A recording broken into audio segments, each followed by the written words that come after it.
இனிய உறவுகளுக்கு வணக்கம். நீங்கள் பார்த்துட்டு இருக்கிறது இலைப்பிரண்டை. இந்த இலைப்பிரண்டையோட இலை வட்ட வடிவத்தில் இருக்கும், நல்ல தடிமனாக இருக்கும்.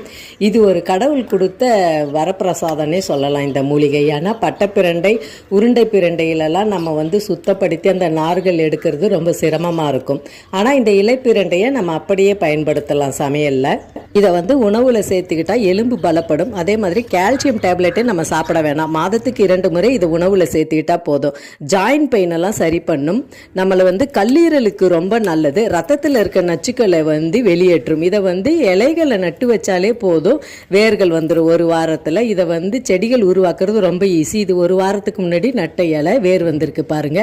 இது நண்பர்களுக்கு ஷேர் பண்ணுறதுக்காக இப்போ இந்த செடிகள் உருவாக்கியிருக்கேன். இதை சின்ன சின்ன தொட்டிகளில் வச்சு நீங்களும் பயனடையணும். இதை எப்படி பயன்படுத்தலாம்னு சொல்லிட்டு அடுத்த ஒரு வீடியோவில் நம்ம விளக்கமாக சமையல் முறையை பார்க்கலாம். நன்றி, வணக்கம்.